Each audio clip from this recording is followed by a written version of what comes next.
ಡೆಲ್ಲಿಗೆ ಹೋಗಿದ್ದಾರೆ. ಈಗಲಾದ್ರೂ ಹೈಕಮಾಂಡ್ ನಾಯಕರು ಸ್ಪಷ್ಟ ತೀರ್ಮಾನ ತೆಗೆದುಕೊಳ್ತಾರೆ ಸರ್. ಸಂಪುಟ ಪುನರಚನೆ ಆಗಿರ್ಬೋದು, ಬೇರೆ ಯಾವುದೇ ವಿಚಾರ.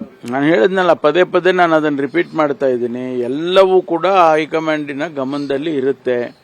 ಅವರು ಸಂದರ್ಭ ನೋಡಿಕೊಂಡು, ಸನ್ನಿವೇಶ ನೋಡಿಕೊಂಡು ತೀರ್ಮಾನ ಮಾಡ್ತಾರೆ. ಸರ್ ಹೊಸಬರಿಗೆ ಅವಕಾಶ ಮಾಡಿಕೊಡ್ಬೇಕು ಅಂದಾಗ ಹಳೆ ಸಚಿವರು ಹಿರಿಯ ಸಚಿವರಿಗೆ ಈಗ ಎಕ್ಸಿಟ್ ದಾರಿ ತೋರಿಸಬೇಕಾಗತ್ತೆ.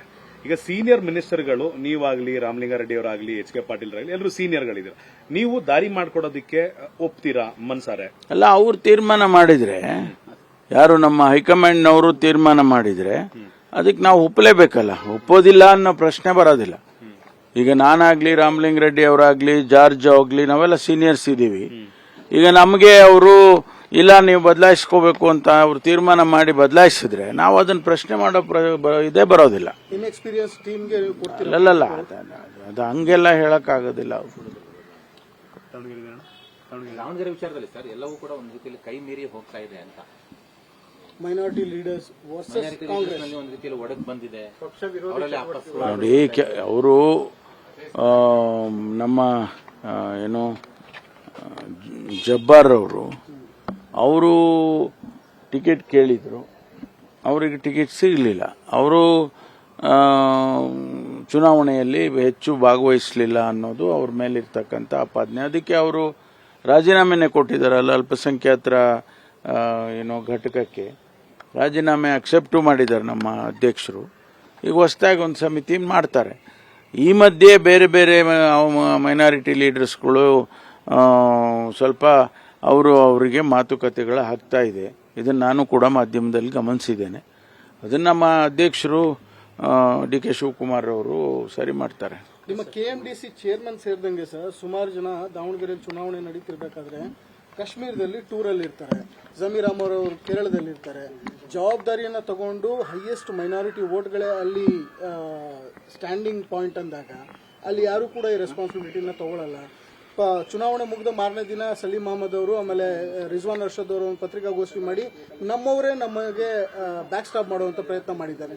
ಎಲ್ಲ ಸರಿ ಇದೆಯಾ ನಿಮ್ಮ ಪಾರ್ಟಿಲಿ ಅನ್ನೋದೇ ಕ್ವಶನ್ ಪದೇ ಪದೇ. ನೋಡಿ, ಚುನಾವಣೆಗಳು ಬಂದಂತ ಇಂಥ ಬೆಳವಣಿಗೆಗಳು ಸ್ವಾಭಾವಿಕ.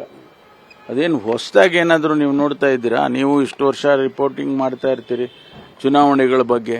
ಎಲ್ಲೂ ಕೂಡ ಆ ರೀತಿ ಹೊಸದು ಅಂತ ಏನು ಅನ್ಸೋದಿಲ್ಲ. ಕೆಲವರಿಗೆ ಅಸಮಾಧಾನ ಇದ್ದಾಗ ಅವರು ಪಾರ್ಟಿಸಿಪೇಟ್ ಮಾಡೋದಿಲ್ಲ. ಈಗ ಜಮೀರ್ ಅಹಮದ್ ಅವ್ರ ಸುದ್ದಿ ಹೇಳಿದ್ರಿ. ಜಮೀರ್ ಅಹಮದ್ ಅವರು ಕೇರಳದಲ್ಲಿ ಅವ್ರನ್ನ ಇನ್ಚಾರ್ಜ್ ಹಾಕಿದ್ರು. ನಾನೇ ಮಾತಾಡಿದೆ ಅವರಿಗೆ, ನೀವು ಬಂದು ಇಲ್ಲಿ ದಾವಣಗೆರೆಯಲ್ಲಿ ಕ್ಯಾಂಪೇನ್ ಮಾಡಬೇಕು ಅಂತ ಹೇಳಿ ನಾನೇ ಮಾತಾಡಿದೆ ಫೋನ್ನಲ್ಲಿ. ಆಗ ಅವರು ಹೇಳಿದ್ದು, ಇದು ಯಾರು ನಮ್ಮ ಕೆ.ಸಿ. ವೇಣುಗೋಪಾಲ್ ಅವರು ಜನರಲ್ ಸೆಕ್ರೆಟರಿ ಅವರು ಸೂಚನೆ ಕೊಟ್ಟಿದ್ದಾರೆ, ಇಲ್ಲಿದ್ದೇನೆ, ಅವ್ರು ಕಳಿಸ್ಕೊಟ್ರೆ ನಾನು ಬರ್ತೀನಿ ಅಂತೇಳಿ. ಆಮೇಲೆ ಮುಖ್ಯಮಂತ್ರಿಗಳು ಮಾತಾಡಿದ ಮೇಲೆ ಬಾಗಲಕೋಟೆಯಲ್ಲಿ ನನ್ನ ಹೆದರಿಗೆನೆ ಮುಖ್ಯಮಂತ್ರಿಗಳು ಮಾತಾಡಿ ನೀನು ಬರಬೇಕಪ್ಪ, ಒಂದಿನ ಆದರೂ ಕನಿಷ್ಠ ಬಂದು ಹೋಗ್ಲೇಬೇಕು ಅಂತಾಗ ಬಂದು ಅವರಿಗೆ ಗೊತ್ತಿರೋ ರೀತಿಯಲ್ಲಿ ಕ್ಯಾಂಪೇನ್. ಅವರೇನು ಸ್ಥಳೀಕರಲ್ಲದೆ ಇದ್ರು ಕೂಡ ಅವರು ಮೈನಾರಿಟಿ ಸಚಿವರಿದ್ದಾರೆ, ಮುಖಂಡರಿದ್ದಾರೆ ಅಂತೇಳಿ ಬಂದು ಕ್ಯಾಂಪೇನ್ ಮಾಡಿ ಹೋಗಿದ್ದಾರೆ ಬಾಗಲಕೋಟೆನಲ್ಲಿ ಮತ್ತು ದಾವಣಗೆರೆಯಲ್ಲಿ ಎರಡೂ ಕಡೆ.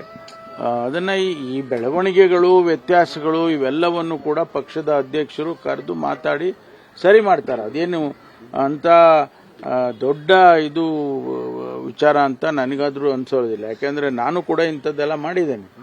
ಅಧ್ಯಕ್ಷನಾಗಿ ಇಂಥ ಸಂದರ್ಭ ಬಂದಾಗ ನಾವೆಲ್ಲರನ್ನು ಕರೆದು ಮಾತಾಡಿ ಸರಿ ಮಾಡ್ತಕ್ಕಂಥ ಕೆಲಸ ನಾನು ಮಾಡಿದ್ದೇನೆ. ಅದೇ ರೀತಿ ಅಧ್ಯಕ್ಷರು ಮಾಡ್ತಾರೆ. ನಿಮ್ಮ ರೋಷನ್ ಬೇಗ್ ಅವರು ಸರ್ ಕೆಎಂಡಿಸಿಯ ಚೇರ್ಮನ್ ಆಗಿದ್ದಾಗ ಈ ರೀತಿಯಾದ ಆಕ್ಷನ್ಗಳನ್ನ ತಗೊಳ್ಳಲಾಗಿತ್ತು, ಅವ್ರನ್ನ ಬೇರೆ ಬೇರೆ ಕಾರಣಗಳಿಗೆ ಎಕ್ಸ್ಪೆಲ್ ಮಾಡಲಾಯಿತು. ಈಗ ರೋಷನ್ ಬೇಗ್ ಅವರು ನಮ್ಮ ಪಕ್ಷದಲ್ಲಿ ಇಲ್ಲ. ಈಗ ಅವ್ರ ವಿಚಾರ ನಾನು ಹೆಂಗೆ ಮಾತಾಡೋಕ್ಕಾಗುತ್ತೆ? ನಿಮ್ಮ ಸ್ನೇಹಿತರು ಸರ್. Thank you. ನಾನು ಅವತ್ತೇ ಹೇಳಿದಲ್ರಿ, ಸಂದರ್ಭ ಬಂದಾಗ ಹೋಗ್ತೀನಿ ಅಂತ.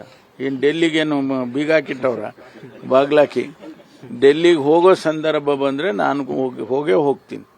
ಸರ್, ಈ ಗ್ಯಾಸ್ನ ಸಮಸ್ಯೆ ಮುಗಿದೇ ಇರುವಂತ ನಡಿಯಪ್ಪ, ಎಲ್ಲಾನು ನಾವೆಲ್ಲ ಹೇಳಕ್ಕೆ. ನಿರ್ಭೀತ, ನಿಷ್ಪಕ್ಷಪಾತ, ವಿಶ್ವಾಸಾರ್ಹ ಸುದ್ದಿಗಳಿಗೆ ಮತ್ತೊಂದು ಹೆಸರಾಗಿರುವಂತ News18 ಕನ್ನಡ ಈಗ ಆಪ್ನಲ್ಲೂ ಲಭ್ಯವಿದೆ.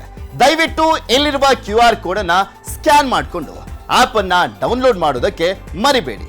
ನಿಮ್ಮ ಬೆಂಬಲ ಹೀಗೆ ಸದಾ ನಮ್ಮೊಂದಿಗಿರಲಿ. ಧನ್ಯವಾದ.